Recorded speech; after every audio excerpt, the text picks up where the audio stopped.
여러분 안녕하십니까? 김왕식입니다.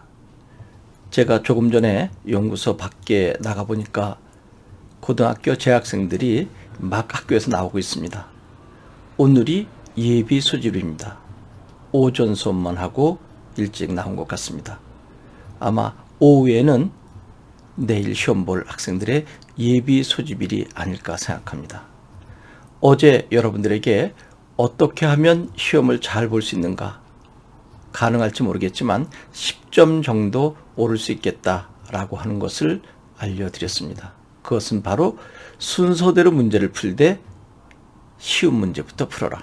맨 마지막까지 풀고 난 다음에 어려운 문제들은 나중에 시간을 확보해서 천천히 풀면 도움이 된다라고 하는 것입니다. 특히 국어의 맨 마지막 지문은 생각보다 쉽다.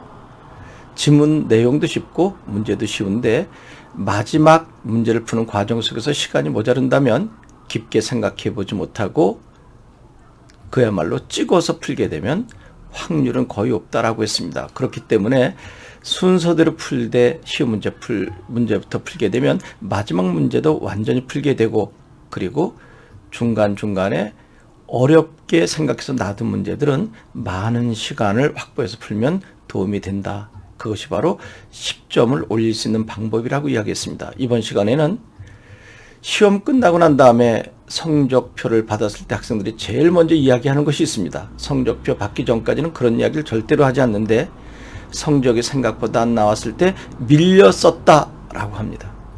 저는 그런 이야기를 참으로 많이 들었습니다. 정말 밀려 쓴 것인지 아니면 다른 사람들에게 자기가 시험 못 본 것을 그렇게 이야기해서 모면하려고 한 것인지 잘 모르겠지만, 만약에 밀려 썼다면 어떻게 하면 밀려 쓰지 않을까 하는 것을 정말 간단하게 말씀드리려고 합니다.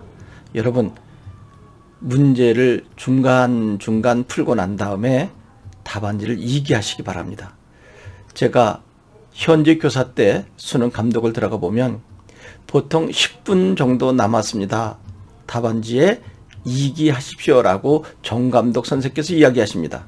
그런데 그때까지도 절대로 이기하지 않습니다. 1분 남았습니다라고 해도 이기하지 않습니다. 여러분, 수십 문제를 1분 이내에 어떻게 이기할 수 있겠습니까? 그것은 제가 생각할 때 악착같이 문제를 풀고 나머지 답안을 이기하는 과정은 혹시 감독 선생께서 봐주지 않을까라고 하는 얄팍한 생각 때문입니다. 대부분의 선생님은 엄격하게 합니다. 그리고 극히 일부 선생님은 약간의 시간을 줄 수 있는데 그것은 매우 위험합니다. 다른 학생들이 공평하지 않다고 민원을 넣을 수 있기 때문입니다. 그리고 중간중간에는 정말 엄격한 선생님 같은 경우는 이기하고 있는 과정 속에 빼앗아 갑니다. 그러니까 급하게 작성하느라고 밀려 쓰는 경우가 종종 있기 때문입니다. 제가 지금 이야기한 것은 추측해서 상상해서 하는 것이 아니라 실제로 수능 감독을 하면서 목격한 사례입니다. 여러분, 제가 이야기한 거 꼭 명심하시고 중간중간 이기하셔서 완전하게 답안을 작성하시기 바랍니다. 여러분, 시험 잘 보는 방법은 딱 하나입니다. 바로 침착성입니다. 절대로 마음이 동요돼서는 안 됩니다. 여러분, 고맙습니다.